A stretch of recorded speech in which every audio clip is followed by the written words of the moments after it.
कई लोगों को कई तरह का दर्द होता है और ये काफ़ी देर तक दर्द रहता है, लेकिन उसके बावजूद उन लोगों को समझ नहीं आता कि ये दर्द क्यों हो रहा है। ऐसे दर्द को कहते हैं क्रॉनिक पेन। और पेन मैनेजमेंट को लेकर पीजीआई में एक वर्कशॉप चल रही है। हमारे साथ पीजीआई एनेस्थीसिया डिपार्टमेंट के डॉक्टर गबीता गई हमारे साथ हैं, उनसे बातचीत करते हैं इस पूरी प्रॉब्लम को लेकर। मैम, काफ़ी लोगों को काफ़ी दर्द रहता है, काफ़ी मतलब बॉडी में किसी हिस्से में बहुत ज़्यादा पेन रहता है और काफ़ी समय तक रहता है, कई बार तो कई सालों तक रहता है। उन्हें क्या करना चाहिए? ये पेन मैनेजमेंट एक वर्कशॉप हो रही है इस बारे में, इसके बारे में। हाँ जी, जो आपने बोला कि काफ़ी लोगों को काफ़ी टाइम तक पेन रहता है, उसको हम क्रॉनिक पेन कहते हैं। बल्कि हम बाय डेफिनेशन देखें तो वो पेन जो कि 12 हफ्ते से ज़्यादा रहे, उसको मतलब कि 3 महीने से ज़्यादा रहे, उसको हम क्रॉनिक पेन कहते हैं। या क्रॉनिक पेन उसको भी कहते हैं जो 6-7 महीने चलती रही हो पर रिकरेंस में आती रही हो। पहले आई ठीक हो गई, फिर आई, फिर ठीक हो गई। तो इस चीज़ को, क्रॉनिक पेन को ट्रीट करने के लिए और मैनेज करने के लिए हमें एक मल्टीडिसिप्लिनरी अप्रोच चाहिए होती है। इसमें सिर्फ एक डॉक्टर से ही इसकी मैनेजमेंट नहीं होती, हमें इसमें बहुत सारे रोल्स चाहिए होते हैं। पेशेंट की खुद की मैनेजमेंट, साइकोलॉजिस्ट की मैनेजमेंट, पेन फिजिशियन की मैनेजमेंट। पर इसमें किसी एक डॉक्टर के पास तो उसको जाना ही पड़ेगा पेशेंट को।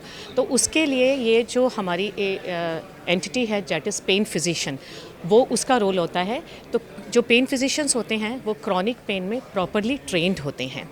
तो ये ऐसे में मरीज को पेन फिजिशियन के पास जाना चाहिए। अगर उन्हें समझ नहीं आता है कि पेन फिजिशियन उनके आसपास के एरिया में नहीं है, तो वो प्राइमरली ऑर्थोपेडिशियन, न्यूरोलॉजिस्ट या जो भी जिस जगह पर उनका दर्द है उसके वो डॉक्टर को अप्रोच करते हैं। जब वो चीज़ नहीं मैनेज हो पाती है तो अल्टीमेटली ये पेन फिजिशियंस को ही रेफ़र किया जाता है। जो पेन फिजिशियन है इसकी कॉम्प्रिहेंसिव हॉलिस्टिक तरीके से मैनेजमेंट करते हैं। उसमें कुछ जो नॉन फार्माकोलॉजिकल मैनेजमेंट, उसके बाद फार्माकोलॉजिकल मैनेजमेंट मतलब दवाइयों की मैनेजमेंट, और उसके बाद रोल आता है इंटरवेंशनल मैनेजमेंट का। जो इंटरवेंशनल मैनेजमेंट है वो indicated select group of patients में चाहिए होती है। तकरीबन जो मरीज पेन क्लिनिक में अटेंड करते हैं उसमें तकरीबन 30 से 40% मरीज वो होते हैं जिनको रिस्पॉन्स नॉन फार्माकोलॉजिकल और फार्माकोलॉजिकल मैनेजमेंट से नहीं आता, तब उसमें हमें ये इंटरवेंशनल प्रोसीजर्स का रोल आता है। तो पेन की अगर हम बात करें, पेन कई टाइप का है, कई बॉडी में काफ़ी देर तक भी रहता है, लेकिन लोगों को समझ नहीं आता वो कैसे समझे और ये प्रॉब्लम होती क्यों? ये प्रॉब्लम अक्सर नर्व से रिलेटेड होती है, हम इसको न्यूरोपैथिक पेन कहते हैं। पर ये सिर्फ नर्व से ही नहीं रिलेटेड होती, ये मांसपेशियों से भी रिलेटेड हो सकती है, बोन से भी रिलेटेड हो सकती है। बट ज़्यादातर इसको हम न्यूरोपैथिक पेन जो होती है वो क्रॉनिक पेन में कन्वर्ट होती है। और इसके लिए पेशेंट को अपनी वो क्रॉनिक न्यूरोपैथिक पेन के सिम्टम्स के बारे में पता होना चाहिए। जैसे कि कभी पेन में उनको बर्निंग सेंसेशन हो रही हो, पिंस एंड नीडल हो रहा हो, सो जाता हो पैर, उस तरीके की पेन को हम न्यूरोपैथिक पेन कहते हैं। तो ज़्यादातर जो क्रॉनिक पेन है, हमारे पास जो पेन क्लिनिक में पेशेंट आते हैं वो क्रॉनिक लो बैक पेन के पेशेंट होते हैं। पहले हम इस क्रॉनिक लो बैक पेन को ओल्ड एज की बीमारी कहा करते थे कि ये मांसपेशियों की आर्थराइटिस की वजह से हो रही है या डिस्क की वजह से हो रही है। पर आजकल हमने रीसेंट पास्ट में ये देखा कि गलत पॉस्चर, स्पाइन को ठीक तरीके से ना यूज़ करना, wrong posture, wrong ergonomics, physical inactivity, sedentary lifestyle. अगर आप देखेंगे तो आज का यंगस्टर सारा टाइम फ़ोन के ऊपर गर्दन झुका के लगा है या लैपटॉप पे बैठा है। इन सब से मिलकर जो हमारी स्पाइन एक्चुअली भगवान ने वेट बेयरिंग के लिए यूज़ करने के लिए करी गई थी, बट ये अब उसको एब्यूज़ किया जाता है। जब हम ये इस चीज़ को एब्यूज़ करते हैं तो वो क्रॉनिक लो बैक पेन में कन्वर्ट हो जाता है और उसके साथ पैरों में भी दर्द आ जाता है, जिसको हम रेडिकुलर पेन कहते हैं। तो ये सबसे कॉमन एंटिटी है और इसका रीज़न आज का लाइफस्टाइल है और ये यंगर पॉपुलेशन में दिख रही है।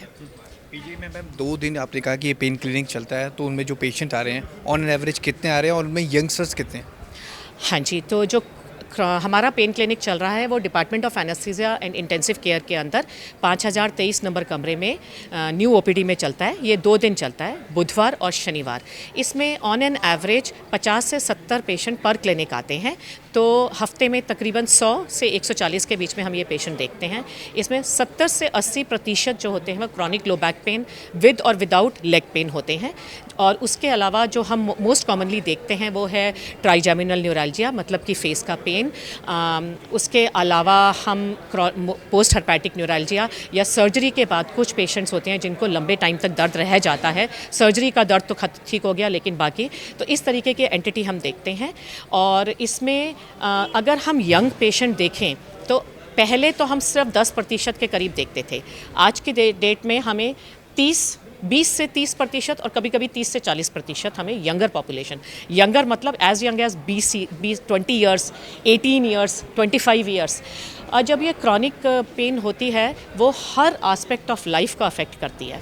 मतलब उससे लोगों की जॉब छूट जाती है, नींद नहीं आ रही होती है, फाइनेंशियल इम्प्लीकेशन हो जाती है, मैनेजमेंट के लिए वो इतने पैसे खर्च कर चुके होते हैं और सोशल इंटरेक्शन कम हो जाता है, उनका मूड चेंज हो जाता है। वो ये सोचने लगते हैं पता नहीं ये मेरी बीमारी ठीक होगी कि नहीं, कहीं मुझे कैंसर तो नहीं हो गया। उनकी मेंटल हेल्थ अफेक्ट हो जाती है, वो डिप्रेशन में चले जाते हैं, कभी सब क्लिनिकल में, कभी क्लिनिकल डिप्रेशन में।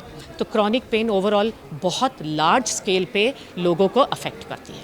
मैम, एक टेक्नोलॉजी की आपने बात की, इसमें बात की आपने कि अब अल्ट्रासाउंड आ गया है, कि अल्ट्रासाउंड के थ्रू जो रोल ऑफ अल्ट्रासाउंड है वो ज़्यादा बढ़ गया है। पहले एक्सरे से पता चलता था, लेकिन अब अल्ट्रासाउंड से पता चल जाता है इस बीमारी का।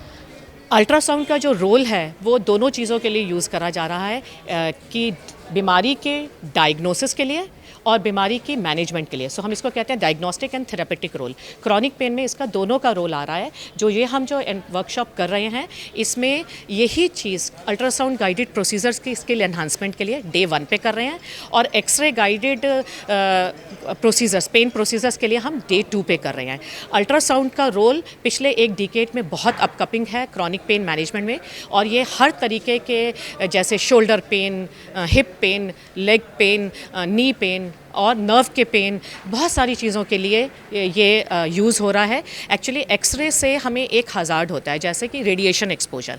अल्ट्रासाउंड में रेडिएशन एक्सपोजर नहीं होता, पर सब कुछ जहाँ पे बोन आती है वहाँ पे हम अल्ट्रासाउंड से ज़्यादातर प्रोसीजर्स नहीं कर पाते, उनके लिए अभी भी हम एक्सरे यूज़ करते हैं।